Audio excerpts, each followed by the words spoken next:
I'm going to go live.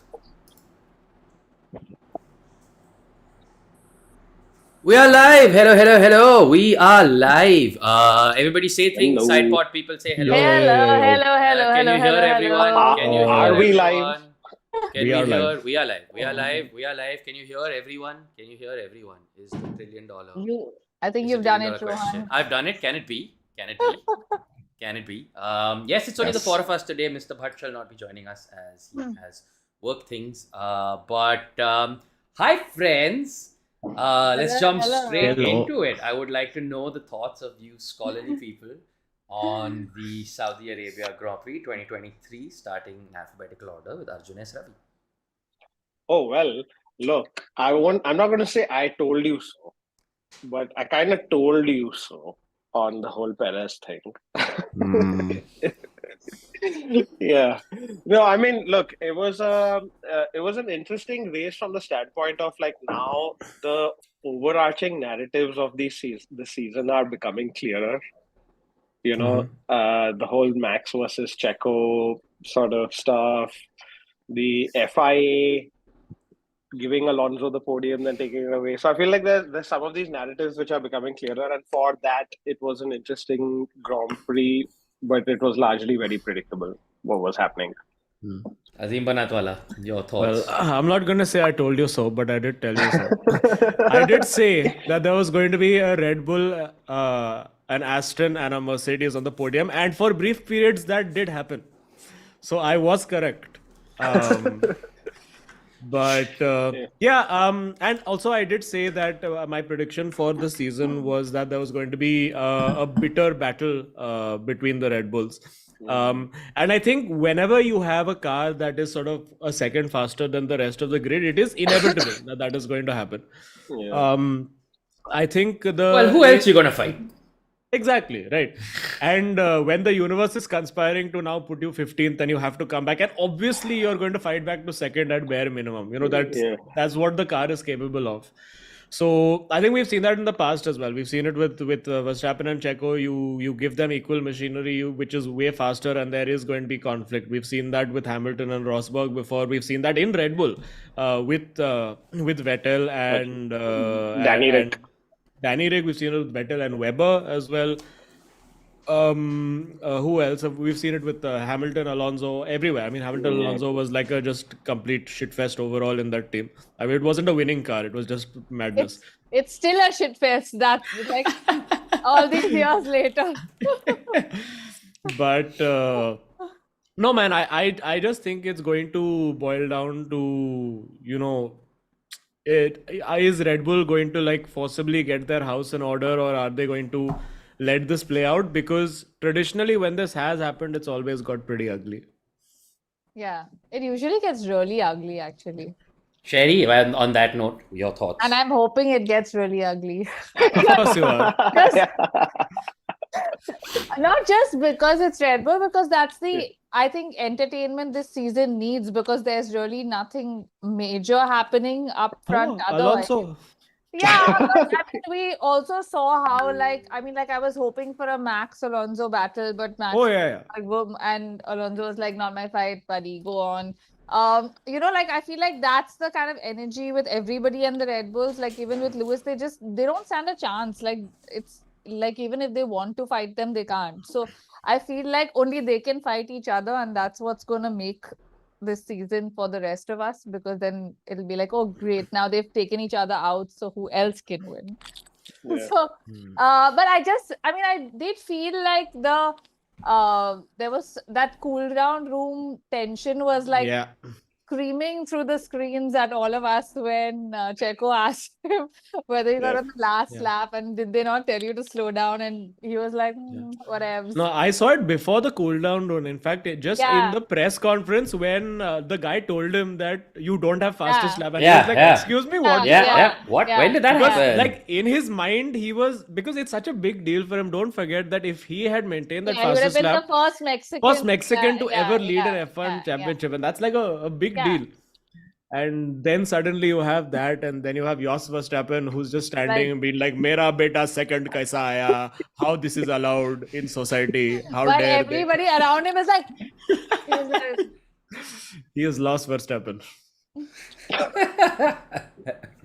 Rohan, what do you think? I was bored shitless. That's my whole this thing. I was bored shitless.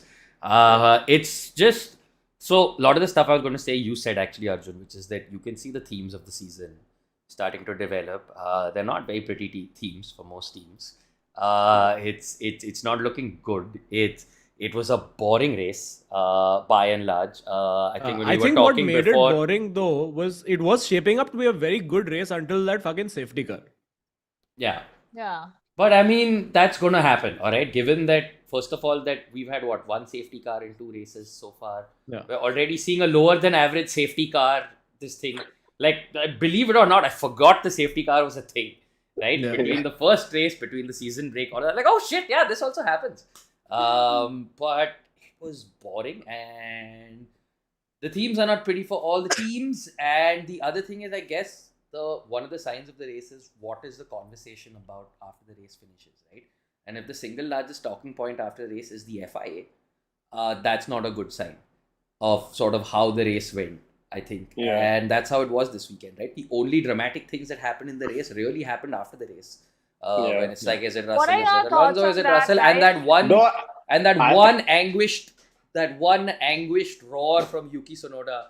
Oh, As K-Mag, it was the most anime moment of the it really season. was. It really, and that was it, and that was pretty much it, right? And I mean, what other stories would you take away from? But what are your thoughts on the FIA and the penalty and then it being reversed and so on? Rohan, you start this time. Come on.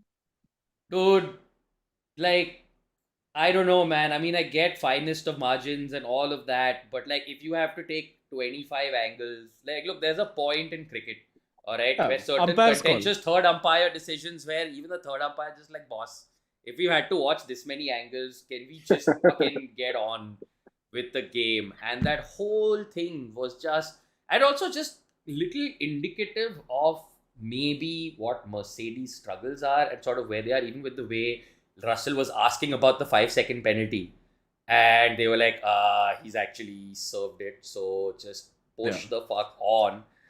That's, beyond a point. That's not really a Merc mindset, is it? Where you're just thinking in terms of, oh, have we got this penalty cushion? And will that be enough for the podium? That's not like the Merc mindset that at least I think would be there. And overall, just come back to... Overall, of FIA-ASCO. Oh! Or should I say, FIA? FIA? Oh my god. Oh, what have I done? Things have happened.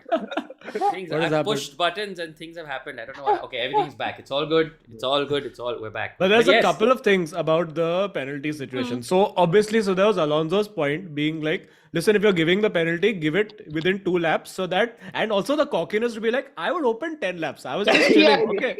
Listen, अरे Mercedes Hamilton ही तो है पीछे, मैं निकाल लेगा यार 15 seconds. What's the problem? But what is interesting was that I was actually listening to the F1 podcast, and over there they were talking about. So they were saying there has to be a finite time in which you can make this decision, right? So apparently, what happened is that when the actual pit stop happened, the FIA saw nothing wrong with it.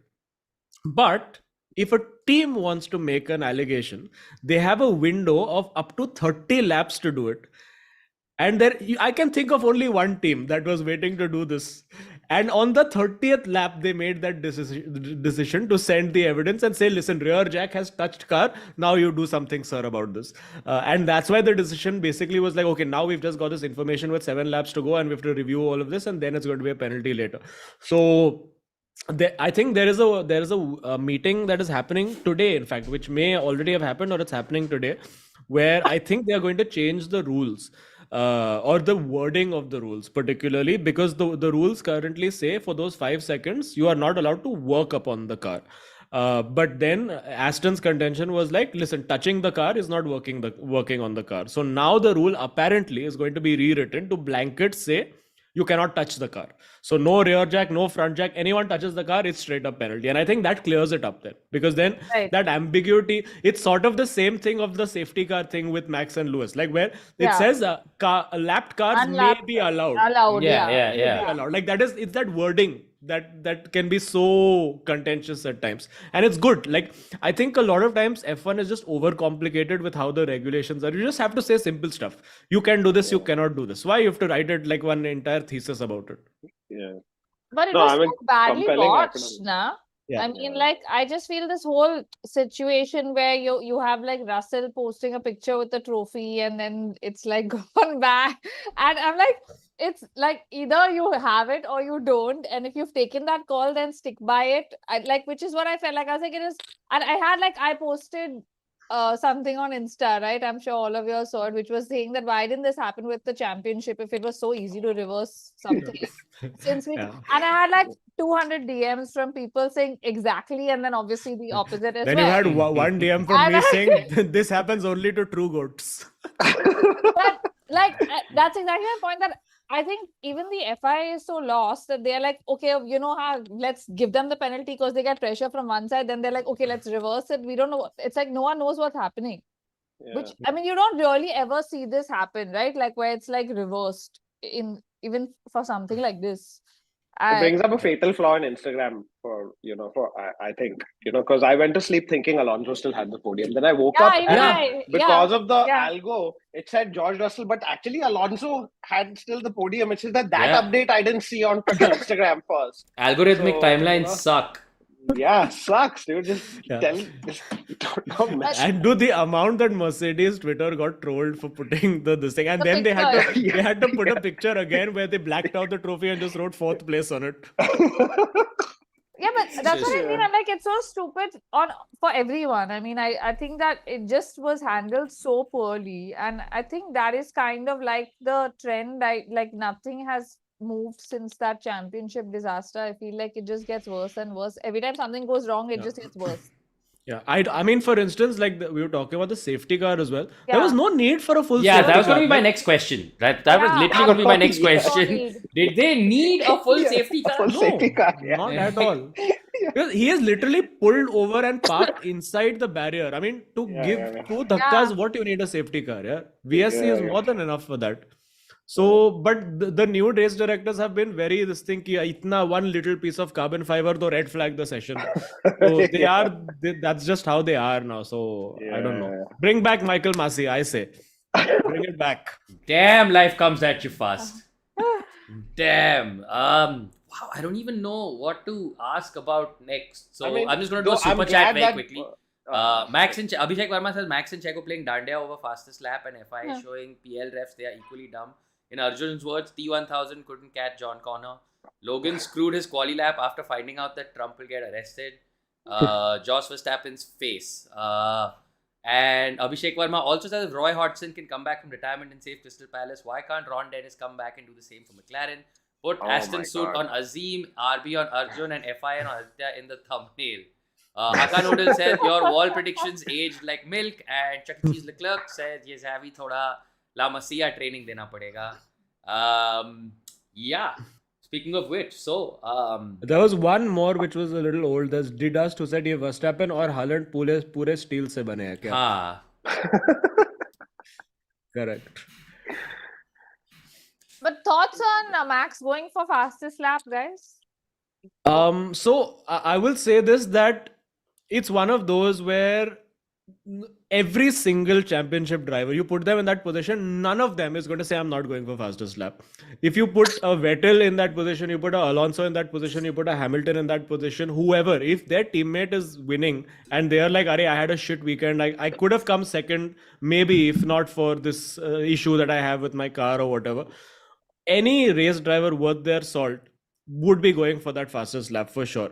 And that's what it comes back to, like, you know, when you see the differences in teammates when the 2021 battle was going on, where it was very clear that the car towards the end of the season for Red Bull was inferior and they were backs to the wall. So Checo was like, "Nahi bhai, I will help you out." Max is like, "Oh, Checo is a legend. What a guy, absolute animal, superb, all of that."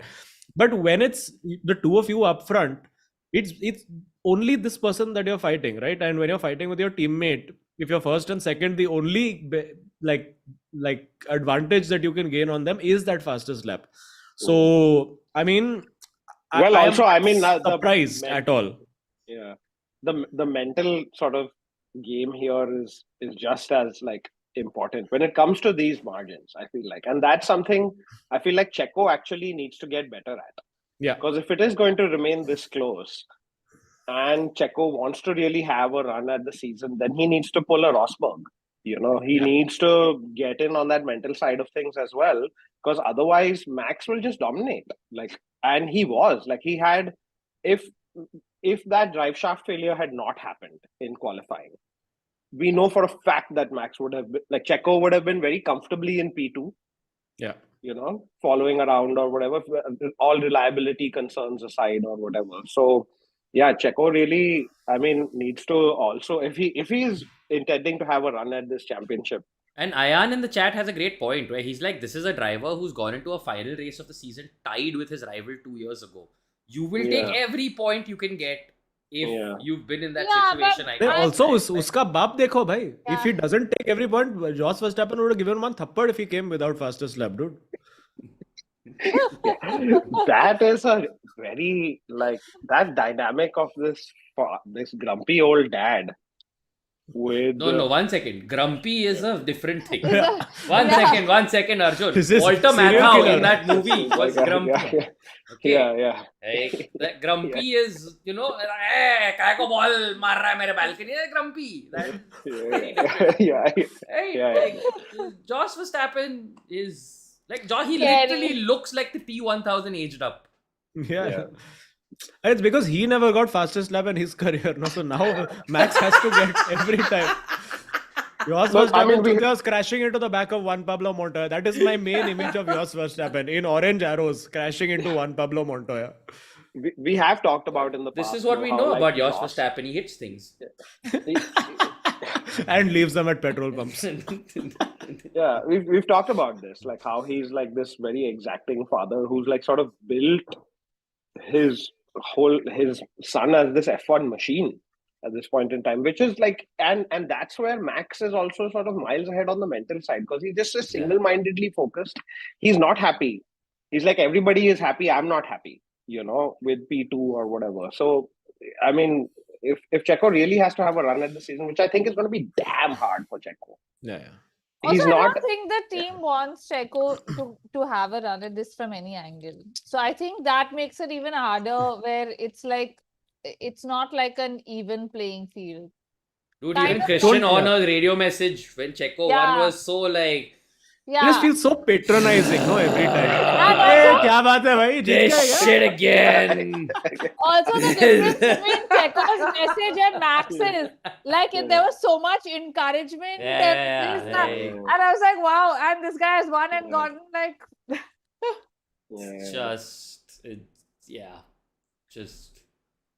I think it's just, but you're right, he's built a Formula 1 machine. I don't see what the team could do different, because in fairness to them, they didn't tell Max what the fastest lap was. They were like, you push, you see if you can get, but they didn't give him that target lap. So I think they told him 32-1. I think they told him. No, they said 32.6 plus. That was the target time. That was the target time, right? 32.6. So they said, he asked, what's the fastest lap? GP said, we're not concerned with that. He's like, no, I'm concerned with that. Yeah, he said, I am. His exact words, I am, So, but they didn't tell him after that. Apparently, even in the cool down room, he said, like, they didn't tell me what the fastest lap was, but I just, like, drained my battery. And which, in fairness, Checo could also have done. So, I mean, but it's trickier to do it in first place. Also, I think like Checo was like, was under the impression that they're telling Max the same information. Be on this lap time and everything. That's that mind game of Max, dude. He picked the last lap to do this, knowing full well that like if Checo has been told to be at that lap time or whatever, there's not enough time for him to even do anything about it. And Checo is definitely faster than the FIA. Really taking a call. Yeah. What do you guys think about Lewis made a comment about how the Red Bulls are The fastest car ever. The fastest car that he has Bhai ko ever contract faced, chahiye, bhai ko contract chahiye. and everything. What do you think? Is it contract But I feel negotiation like it's technique? Or? no, I think it's like it's honestly quite legit because I feel like in the two races that we've seen, there's nothing coming close. Like even last year, at least the Ferraris were there, and there was like this whole it's Ferrari versus Red Bull. Ferrari has gotten worse. Like This it just year, has it's just objectively like nobody gotten is worse. there. It's like Red Bull versus Red Bull, Yeah. and it's like. But that was most of the years of Mercedes, which is like, I'm like, hello, have you forgotten your sixth? No, I know, but also I don't think like Mercedes was that out of everybody else's league. I think for a couple of seasons they were. There was 2000 interesting stat I picked up. 2014 to 2016, Mercedes won 51 of the 59 races that season. A win rate of some 86%. Over those three seasons, 51, 86% win ratio. Since they started winning last year, Red Bull is currently 19 of 23 races. Yeah, that's quite similar. Yeah, but as I mean, in the last few years, it is similar, but it's like I think we all remember how we would feel like when they would come to Australia and be like 1 second faster than everybody else, and then we're like, "Arey yaar, one more year, I can't watch F1. What is this?" I didn't know what Come on, that felt Seb. like until now, but thanks, guys.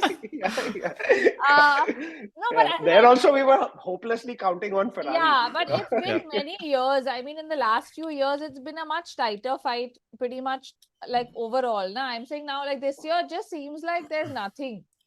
Yeah, I mean, I do think the wind tunnel time and all of that will catch up eventually. Like particularly Aston, I think I have high hopes for them in the second half of the season because they effectively have 37% more wind tunnel time than Red Bull do in a car that's already looking very good and has like a pretty high ceiling for what they can do with it. So as long as they don't have reliability issues, which most Mercedes engine cars tend to not have reliability issues. It's usually the Ferrari engines that are the problem, and also RBPT tends to have a few issues here and there. But Mercedes, like, you very rarely hear engine dead of Mercedes. So in that sense, I think they're good. But also, what's happened to Ferrari, dude? Like how? Like it is objectively worse. It's objectively worse. It's just not good. Like to the point where, like, look, at least last year we were all like, maybe, little this thing. But it's like, we've talked about this before. Ferrari's a fucking sitcom. Everything else is Drive to Survive.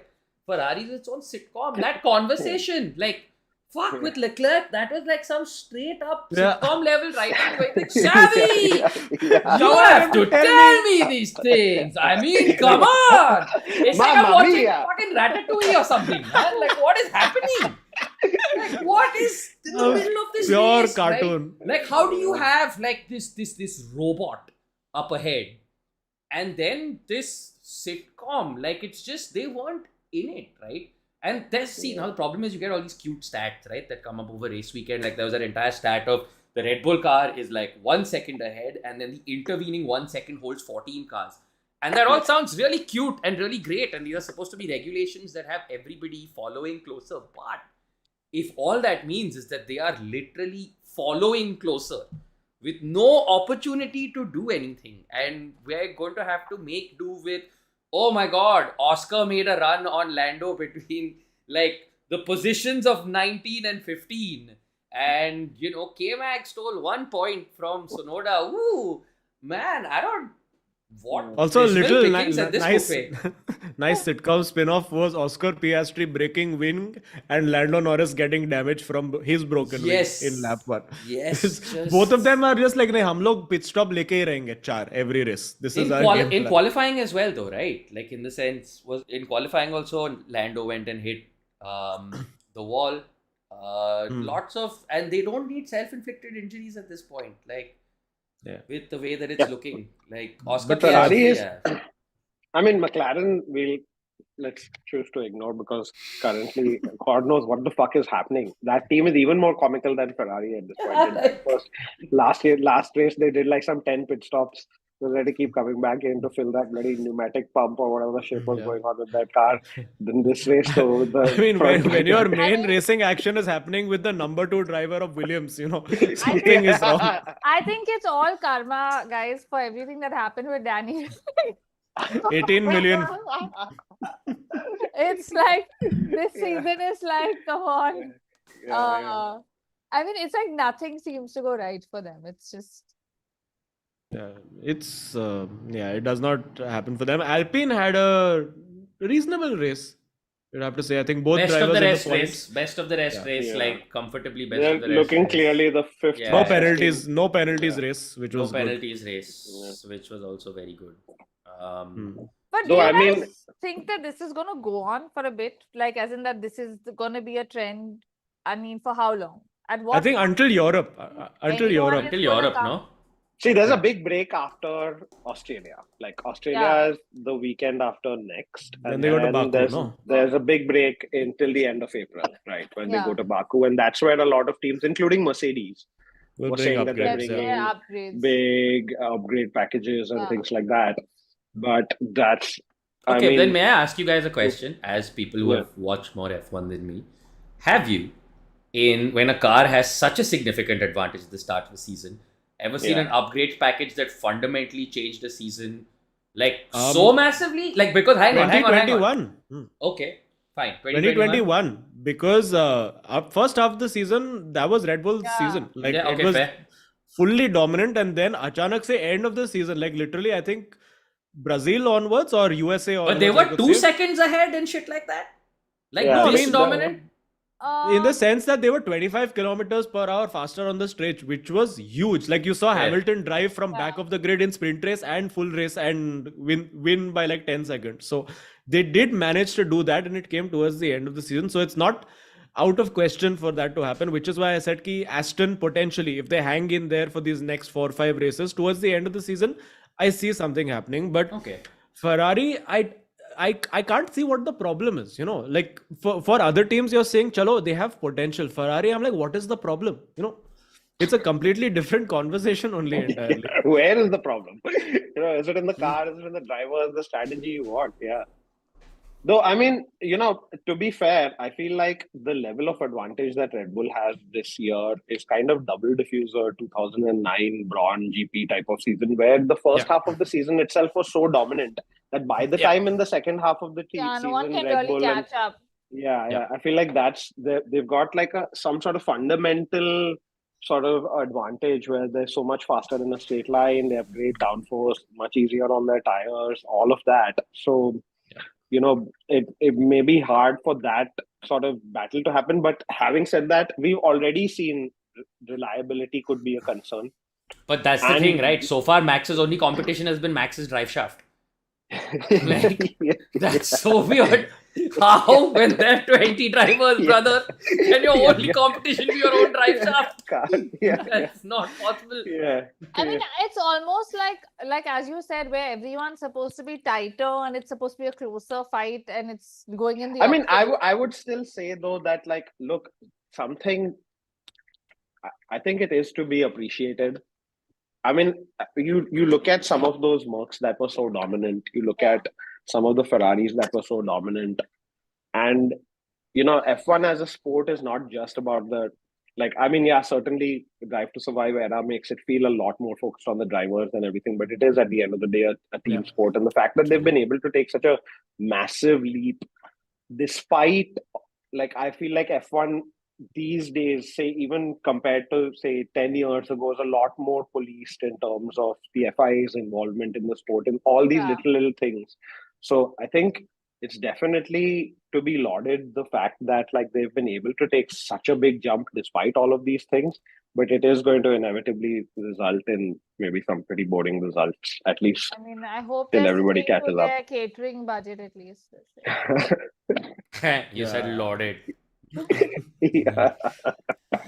Dude, On that note, Australia quick though- super chats very quickly. On lap 44, Checo was told that he was free to push. Even Christian told in an interview he tried to secure the fastest lap but made a mistake. Papa Perez said, "Kaise ho bachcho? चीकू की जीत की खुशी में तुम चारों को एक red bull और एक ऑरेंज इनो का पैकेट दे रहा हो, क्योंकि कुछ दिन पहले मैक्स के पापा को देख के समझा ज्यादा रेड बुल पीने से गैस होता है. Papa Perez killing it. Very good. Too good, too good, too good. Yeah, sorry, you were saying, Azim. I didn't mean to cut you off. Sorry, what was I saying? What did I start off saying? I don't remember now. Something about Ferrari. Mercedes. Ferrari. I can't remember now. The Tell red my chat. What was Ferrari, this whole McLaren thing, where like the front wing of the car of Piastri's car went and hit Australia. this one's car, Norris's car, reminded me of Ferrari a little bit. Like in 1995, John Alesi was leading a 1-2 for Ferrari at Monza with Gerhard Berger behind him, and during the race, a camera from John Alesi's car dislodged itself and whacked Gerhard Berger and took out his suspension when he was second. Yeah. Yeah. So, I mean, this weird shit inevitably happens to Ferrari somehow. Yeah. But do you think this is like tactics that drivers might be using? If you're being followed, just like take off the tail visor and start aiming it at the back. Pray for the best. Just hope for the best. One every lap. Have you seen that? I'm sure you've seen that reel of like this guy playing the simulator, and he's like, "This is how Checo is going to beat Max," and he's going up, Eau Rouge and radio, and he's got a gun in his car. In VR. It's like, this is how I'm going to beat him. And GTA 5 is fun. Our chat has very kindly reminded us that people like the stream. There's like 800 people watching and 240 likes. Don't Graceful. please stop this Jeddah-like behavior and smash the like. Don't be like FIA and come tomorrow and like the stream. Like now. And then say, actually, you liked yesterday. Don't. Then say now. Say now. Tomorrow after 30 laps, don't say. Logan Sargent, Williams, thoughts? He had an interesting weekend. Not a good race for him, but at the end of it, he is still, it is still his first season, so he will get better. It just looked like he was a bit quite off the pace. I don't think the track really suited Williams overall, because even Albon... Though Alex, he wasn't that much. I feel like this is looking like a healthy season for Williams, moving slightly up the pecking order. They're able to... I think like the top 5 teams is pretty clear, with Alpine now taking P5 and Ferrari, sadly, like Ferrari is the 4th fastest team in F1 right now. Yeah. The 4th fastest team. Let that sink in. So, and after that, I think like it's fairly close in terms of the Williams, Haas, Alpha sort of, group of cars. And I think Williams is Alpha Tauri as well. Williams is right there. Like Alex, I don't know, he obviously had the retirement and everything, but he was not looking too Williams-like. Alpha also managed to, but I think a lot of these teams are like misrepresented by how poorly McLaren are doing, because usually you would expect McLaren to sort of be up there. They're like, why is Alpha Tauri is here in 11th? He should be 14th. Bottas had a horrific race, no? Yes. Bottas had an absolute terrible stinker. Race. Yes. Terrible. It was not good at all. Though what happened though? Like I didn't He see mentioned much of struggling with the car, I think, at some point. It was just pure pace, not like I don't know. He was way off. Like way. I think like by the end of it, like what? Good 30, 40, like off the rest of the pack or something like that. So it has to be mechanical also, right? It can't just be pace. Like Ferrari engine. That's what you get. Oof. But there was, again, I was listening to the F1 podcast, and so David Croft was on this week, and he was like, he was talking to some unnamed person at Ferrari and was like, listen, you guys had like reasonable amount of pace. Leclerc did manage to get himself into the top 3 in qualifying and all of that. But what was your situation? Like, did you turn down the engines for the race? What happened? And they were like, no, we didn't turn down the engines. This is engine. This is engine. Because that was like if they're doing something for reliability, it's like, chalo, over 3, 4, 5 races, they'll figure it out. Here it's like it's exactly, and I think it comes back to a very telling thing that Christian Horner said at the start of last season when both the Red Bulls DNF'd. He was like, I'd rather have a fast car that's unreliable because I can fix the reliability.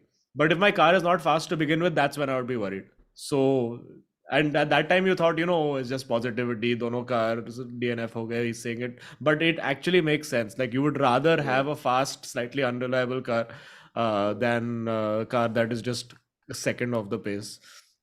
How much optimism we had for Ferrari? How is this happening? It's damn sad. Though I have decent optimism for Haas somehow. Like, I feel like, This K-Mag, Hulkenberg Haas is pulling out the laps, dude. One lap king, Mr. Saturday. Totally. So it's at least, on the one hand, I don't know if Fred Vasseur and Gunther Steiner have the similar relationship as Mattia Binotto and Gunther will they Steiner be had. swanning around the Italian countryside in the next Drinking season of wine Drive to and- Survive, swilling wine? I don't know. Yeah, but I think like Gunther will be reasonably pleased with how the first couple of races have panned out. Though I did find it damn interesting where like, Hulkenberg, the guy who we all know, like, I mean, that whole episode of Drive to Survive also where he like walks into that room full of school children and they ask him how many times has he won an F1 race and he's like, never. He made a comment at the end of the race where he was like, I was actually pretty happy with P12. And I was like, no, Hulk, don't be happy with P12, dude. Come on, yeah. This is the reason why you don't have fucking podium in life. Come on. Dude, I'm telling you, Hulkenberg, we were talking about that F1 Esports cheating, no? Last week. Yeah. Usko wo USB drive mila. He puts that in his car every time and gets extra grip for qualifying and then gives it back. It's insane how he's getting it top 10, Top 10, twice amazing. running, no? It's insane. Yeah. And great I mean, though the overtaking wasn't like that exciting. I mean, there was a decent amount of overtaking, mainly by Verstappen coming through the field. But the one interesting battle was the K-Mag and Yuki battle, which kind of also sort of built up. Like, it was like going back and forth a little bit. And that was the one sort of interesting, like, on-track sort of action also that like kept the race a little bit interesting. Yeah, so this is where we are in this buffet, the K-Mag Yuki battle. Yuki battle, Talking about usually these are the seasons that make good Drive to Survive. If nothing else. but it takes me 2 days to watch Drive to Survive. I have to watch this for 24 weeks, bro. I'd rather have this be good. But that's the thing, Drive to Survive fans, come on. Like, I mean, stick around Hungarian Grand Prix in the dry, lap 36, when the race, there's nothing happening on tracks, just the same sort of this thing or whatever. That is true grit. That's true grit. Mark Webber level. Jesus Christ. Oh my God. It's like talking to test match fans all over again. Yeah, exactly. Bro, day 4. When Sri Lanka is 650 for one. Say what you will about Saudi Arabia and Bahrain as Grand Prix. They have insane I'm glad that you said as Grand Prix. I'm glad that you said Grand Prix. They have great event production. Yeah, that's true. Hello. Did you see that drone show? Again, like every year they do that insane drone show, and this time they did the numbers and the freaking last year they had pyrotechnics going on 16 kilometers from the track. You didn't see how. Yeah. They have some insane event production. Whoever is doing the event production is getting it right.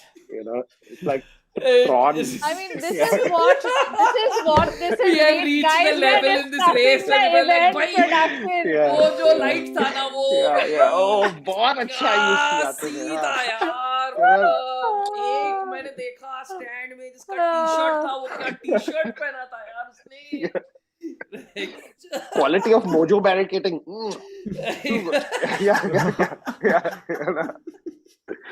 Oh man, but I think Saudi Arabia is a great track. I think for the drivers to drive on because it's a good hot lap track, but it's not a great race track. Like the racing is because you can really only pass on DRS. I think somebody called it Monza with walls, which is actually very true because Monza also there's effectively 2 places where you can pass in the track. And same over here. Turn 1 and the final turn is where you can basically pass anyone on track if you want to. And I do love watching onboards on like in anger on Saturday when you're watching the onboards and you see how close they get to the walls because there you also get that sort of tunnel vision type of thing happening. For one lap, it looks very thrilling. But that's Yeah. Monaco as well. It looks very thrilling for one lap. Now, same with Australia. I mean, effectively, it's the same kind of thing because now they have 4 DRS zones in Australia, which Where's might the help. fourth? 1, 2. So 1, 2 in the first, First start, couple finish of straight, things. and then after the Then first that. chicane, 1.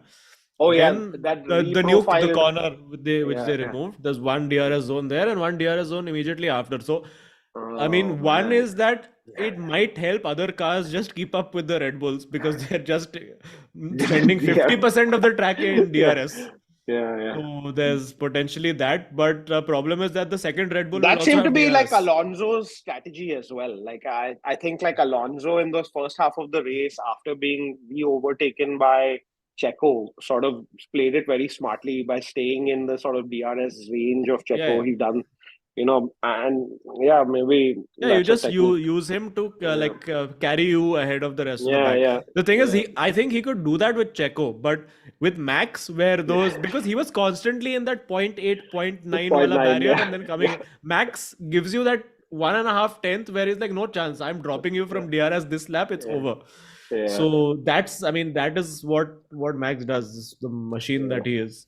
Yeah. But I think if we can make it interesting by giving Max 15 place penalty every race, I think that's really what we need to make I this. think we should just season let Max interesting. choose a different At handicap least every something like race. Bernie Ecclestone would come up with something like this. It's like, Yeah. he has to start from Like, P15. I think, Max needs to, we need to Mario Kart Max a little bit. New control electronics every race for Max. And the other thing with Ferrari, didn't they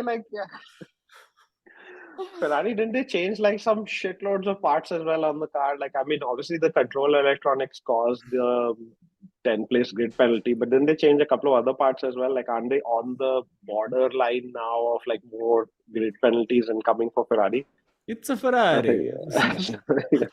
You know what, Arjun? I don't know, but if they aren't, I'm sure they will be soon. So this statement will be proven true by time, one way or another. It's all good. But also, no, go ahead. I was going to say I am glad though on the whole Alonso thing that like they did in fact actually gave him his podium because that was his 100th podium in Formula One, which is like very cool. Like, I mean, if you just think about it, I mean, we've been spoiled. Yeah.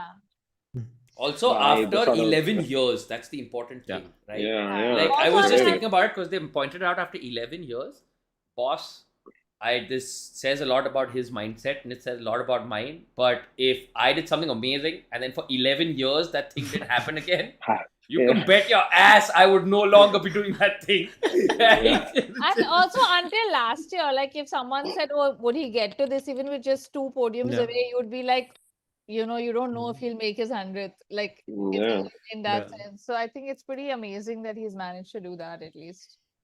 That's great. And I know, like, for a fact, if like there is a weekend where for some reason both Red Bulls have a reliability issue, he's gonna swoop in 100%. Yeah, just give me my one Alonso win and I'm done. Yeah, exactly. Something to happen. Like, remember, like that first Verstappen when both the Mercedes took themselves out in Barcelona. Yeah, something Spain. like that happened. And Alonso to win, that at least that'd be a if that happens, I'm sorry. I love both of you, but you're gonna have to do that episode with your cameras off. Nobody wants to see that shit. Nobody wants to see that disgusting shit. This family channel, please. All right, Sunil Pal watching this podcast. He needs to watch it with his family.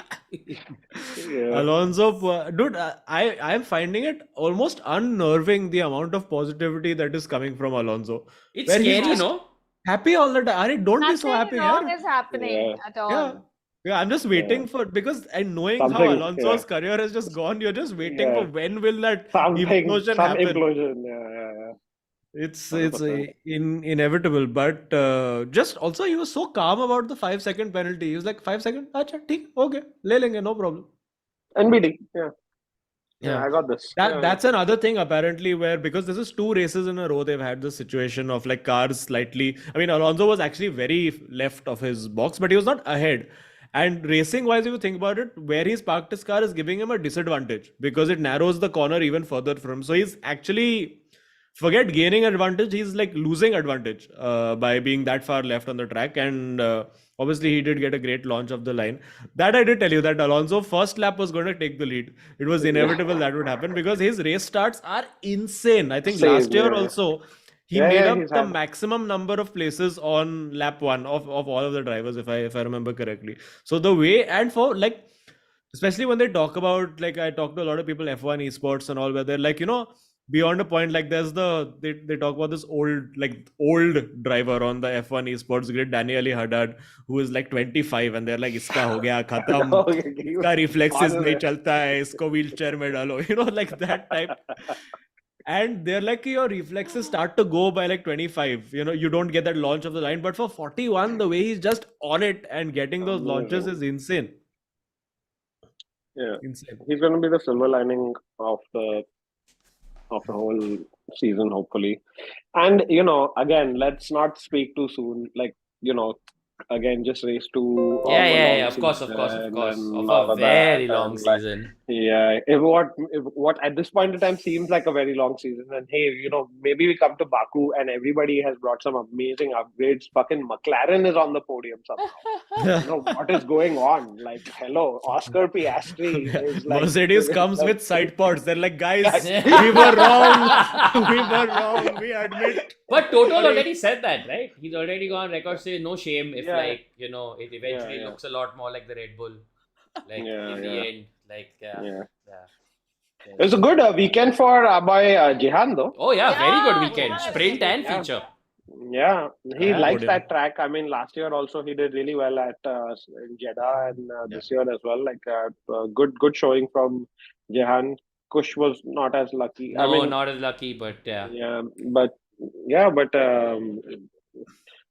Jehan, like, I think one of the things that we really want to see from Jehan is more wins. Yeah. And I feel like he's got a good competitive car this year. First 4 races of the season have had 4 different winners. Maybe this could be if he remains consistent, gets a couple of wins, could be a good one for him. Yeah. Yeah, but is this like apparent, like the last season he's allowed to be in F2 or something? Like there's a cap on the number of seasons you're allowed to be in F2 or something like that, no? Is there, like, I mean, didn't Felipe Dragovic also do a few years? Like, he was also in F2 for a few years. I remember it being like 3 or 4 years. I could be wrong, but let us know in the chat if you know these things. Yeah. Because I thought there was like a limit, like a cap. Because after a point, then all of them will also be as a 41-year-old F2 there has to be some cap to be like, I have F2 Pro. Retired F1 driver. The max is 5. Max is 5 years. But I don't think he's had 5, no? No, this is his 4th year. 4th still. He's got 1 more year to go. Now it will be interesting. So hopefully, if through some miracle he does manage to make it to F1, it's good. But there's also, I mean, plenty of other very good series of racing that people can go to, including MotoGP that starts this weekend. MotoGP are so inclined as well. Very exciting series. I did not know, by the way. I mean, I found out like a few months ago that, speaking of MotoGP, Valentino Rossi is driving for Audi in GT3. Yeah, he's been doing endurance racing for the last couple of years. Like, because I started he watching it showed up this year. Yeah, exactly. Bathurst is when I was watching and I was like, hello, Valentino Rossi in the car. Damn good. Yeah. It's that guy is also like totally mad about racing. Like there's some people who are like so passionate about the sport. Like even Max, I feel like is the kind of guy that even if once he retires from F1, will still continue racing. Yeah, he does endurance racing in his simulator at home. Like he does he was doing 24 hours of Daytona and all of that. Exactly. He just such a freaking nerd about racing that he just wants to do racing all the time. And then there's others who, might not. Like others, like you have people like Kimi Räikkönen. Also Kimi Räikkönen. It's like, I hate this job. मैं क्यों चलाता हूँ गाड़ी? Though isn't Kimi gonna do a couple of NASCAR races this year? I think like with that Project 91. He is the only driver who treats driving as corporate job. Genuinely. Kimi has no interest in driving. He's like, फालतू मेरे champion बना दिया. I had no intention of doing this. I was taking a shit. That's all. His actual words. Yeah. Martin Brundle. Yeah. But I mean, So yeah, there are lots of interesting series happening for MotoGP, and hopefully this year India might have a MotoGP race in September. Oh, really? Yeah. Whereabouts? Yeah, at the Kari Bud or? circuit. Oh, No, at the Budh. Bud Oh, circuit. Yeah. Yeah, nice. yeah. Though I mean the future of the race is a bit in doubt, even though it is on the provisional calendar for the end of September. There are some track changes that need to be made at the circuit. I don't know if you guys have visited the circuit recently. Also, some of the facilities are really showing their age Oh, yeah. in terms of the circuit. So there are some on track changes that need to be made, and some facilities also need to be changed. And if typical Indian politicking and things like that, if they don't Yeah. start on that work soon, Yeah. it might not happen in September. But Maybe it's not okay this year. if it doesn't happen, just any Sunday evening go to Kurla. MotoGP is happening there. I promise you. Just go to that BKC bridge. You will see stunts that you have never seen in your life. Live. Live, yeah. So there's that, and then obviously we're back in Albert Park. I think like Albert Park, the track changes that they've made though may provide some interest. You're right, may provide some closer racing, but I don't know if there'll be that much overtaking. Really. Yeah, I doubt it. I think we're gonna have to endure another little slight snooze fest Australia, and then can't do it. Baku. There's always madness. Yeah. I can't do it. This is gonna be me. Cut to suddenly Hamilton on pole, and Sherry is like, "Huh? Excuse me?" What? But yeah, I hope it gets more exciting because it's really like blah. I mean, like the Yeah. last No, race I was really can not relate. fun in general. This was a very like, I don't know how to explain it, but there's some races where you're in front of the TV and there's somewhere I'm gonna go to the kitchen and see what's there, and you make that trip multiple times. It was like And then- even my dad who watches every race with me, but like the night races he doesn't watch or watches them the next day because he like goes to bed early. The next morning he woke up and he was like reading about the race and he was like, I don't want to watch it. I was like, yeah, there's nothing, don't watch it. It's a good thing you slept. Yeah, but what Adit Shah in the chat says is true, and I was going to make this point as well that for all the changes that happened last year with the new series where they were like, listen, ground effect cars lower to the ground makes it easier to follow, all of that.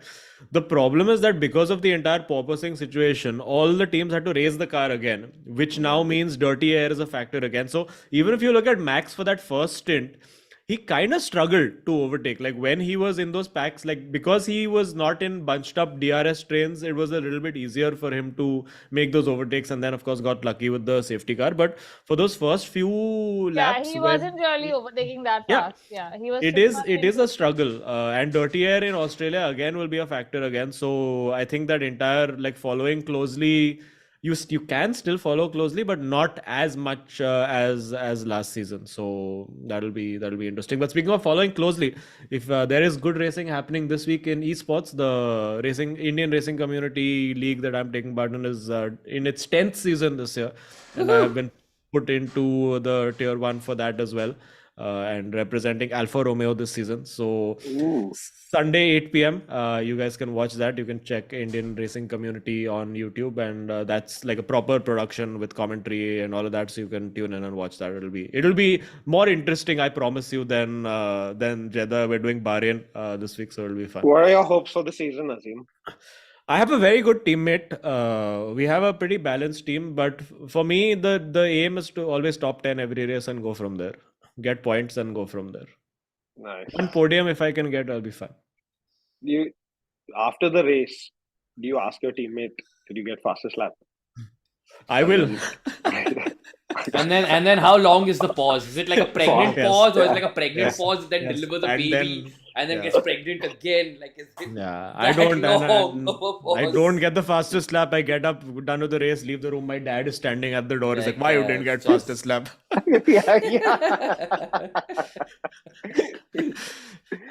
But yeah, it'll be fun. I've been practicing a lot for it. So nice. It'll be fun. Amazing. Must. All right. Any other announcements? Any other these things before? I have shows. we I wrap? have You have scheduled. shows? Yes. What shows do you have? Tell. I have scheduled shows for May, but What a guy. you know, May का बात अभी कर रहा है क्या आदमी है? अरे because मेरे को बेच के खत्म Good करने का promotion. tickets. Yeah. Good promotion. अरे ऐसा कर आई बजा. Then say your May shows. Yes, May 13th I have Bangalore and May 6th I have Mumbai. I think that's what's going on. And I'm doing some fun stuff with Power Drift this week, so that'll be exciting. Oh, so nice. hopefully there'll be a fun new video out soon. Nice. I have a show at the Pune Comedy Festival on the 8th of April, nice. which is a Saturday. I will be on the lineup with a bunch of very fun people, and that I think is the only for now like scheduled one that I can think of. Yeah. If there's anything else, I'm sure I will remember after the stream is over. Arjun S. Ravi Shaishraf. I just want to share this visual with you all to sleep tonight. No. So comfortable. Yeah. Soto Wolf. Excellent. 10 points to Gryffindor. Woo! But since I don't think we're doing an episode next week because what is there to talk about? Should we just get predictions out of the way for this one? Or should we save our predictions Yeah. on WhatsApp? Save our predictions for WhatsApp. Yeah. Okay, after FP2. After Alright, FP2. fine. After Yeah. FP2. Yeah. Post FP2 predictions. I So like that this. they're just not all wild predictions. Yeah, just like dish. Brandon Anything. Norris first. Like, yeah, like, Tom you don't know. Wagner second. You should have seen, like, Cherry said it, but you should have seen Arjun's face when you said prediction. Arjun was like, I haven't thought about Australia yet. Like, what the hell? I just got back from Bangkok, Australia. ये homework कब दिया था भाई? Yeah, exactly. Okay, fine. FP2 on WhatsApp and then we'll tag You each guys other are on talking about all the shows. Instagram. I have to go to work tomorrow at 9. Chat is running with the chat and like Sonoda poll. Yeah, exactly. Danny, Rick and Piastri on podium. Bye. Kuch bhi ho raha hai. That would be fun. That'll be fun. But Yeah. okay, friends, it has been fun. It has been amazing. Yes. Any closing thoughts?